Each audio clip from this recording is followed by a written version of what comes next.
there's been a lot of mockery at times on What do you this think show. about him banging his daughters, man? Is that hot? Yeah, that's disgusting. Do you know that there's a story that took place that's so weird, because this is the parsha this week, right? Right. Something happened last week that just came out on the news. I don't know if you were following it. No. You know the LA Kings, right? It's our hockey team, yeah. professional hockey team. Mm-hmm. They had an assistant coach named Mark Hardy. Did you know about this story at all? No. He has a daughter who was just graduated Georgetown Mm-hmm. in the spring, and she was on the Georgetown volleyball team. Uh-huh. I looked her up on the internet, and she's kind of hot. Right? Uh-huh. Well, he's going to go right there for her, right? On her the night after her graduation, he took her drinking in Washington D.C., in Georgetown or whatever. And after they came back to the hotel, and do you know about this? No. You never heard about any of No. this? Okay, so they came back from the hotel, and they had two separate rooms. Like, he was staying. He left L.A. He went there and took a hotel room, and he put her in the hotel with him, but in a second room. Uh-huh. This is like the weirdest story. She never made it to her hotel room. Uh-huh. She crashed in his room with him. Okay. And then the next thing that happened was she went down to the front desk and said to call the cops because he pulled down her pants and reached her side her panties while she was laying next to him on the bed. Yeah, this is not good. So he got arrested and charged with 4th degree sexual assault. And Wow. they tried to sugarcoat it, and they said with an alleged family member. And I'm like, this is when it caught my eye. That when it went down, I was like, what do you mean alleged family? I looked it up, and I was like, I figured out the connection, and it was his daughter, right? And he was there for the graduation. So this came out again. He immediately resigned from the LA Kings, Right. And it was like a big Right. question. And then this last week, they dropped the charges. Insufficient evidence. I can tell you behind the scenes. You don't have to be a genius to figure this out. She dropped the charges. Yeah, she doesn't want to be known Right. Here's what I really think happened. Yeah. You ready for this? Yeah. Are we going off topic here? No, go for it. Okay. Here's what I think happened. Mm-hmm. It wasn't like he went into her bedroom and started playing with her private parts. Right.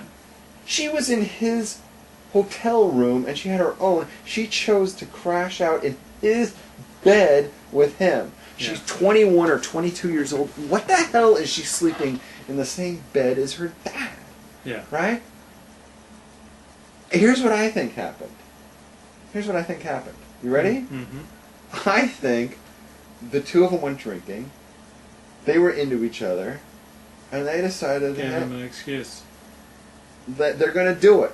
They come back to his place, to the thing, and come on to my place, whatever. And the mom walked in on them. The mom walks in on them, and they freak out. Everybody freaks out. And the mom forces The daughter to go down there and call the cops. When he gets arrested, she feels terrible about it, and she drops all the charges. But I think that those two wanted to get it on. Right. I think it was mutual. How much of this hit the news? Dude, do a Google. You're the Google freak. Do it. Do a Google. What's the guy's name? Mark Hardy. Hardy. Right. I'm sure tomorrow it's going to be in this guy's blog. He's going to have a picture of her. He's going to have a picture of him. Right. Yeah, it's going to be in your blog, and you're going to talk about how the... Right. It's so disturbing. Is it? Yeah. Okay. Yeah. Let me ask you a question. Yeah. Is that any more disturbing than two men being together?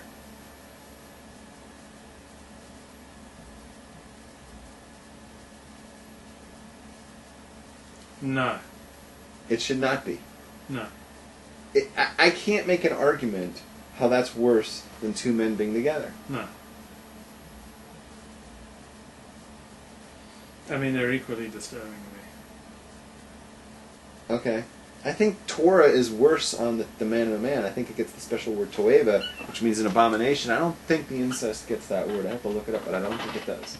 They're both they both be punishable by death. Mm-hmm. But the male act, homosexual act, I think gets the word toeva, and the other one does. I mean, I know it gets toeva, but I don't know if the other one does. I don't think it does. So Abraham went about for the Sodomites, but he doesn't go about for Isaac when God asks him to go sacrifice Isaac. So what's up with that? You sure he doesn't go to bed? No, he doesn't argue with God. He just quietly goes about and saddles the donkeys and goes off with the servants, gets up early in the morning to do this. He doesn't. I think it doesn't say it here, but I think I learned a medrash where Oh, it I'm says, sure there's a medrash. But there's a medrash for everything. I know, but here's the thing: there's a medrash, and I believe it says that he said, "Wait a minute, this is our Jewish son. You wipe him out, you just wiped out all the Jews, right?" Mm-hmm. And I remember reading that Abraham says that. Okay, I'm sure it's a medrash, but it's not in the. That's because we're not learning written on its own.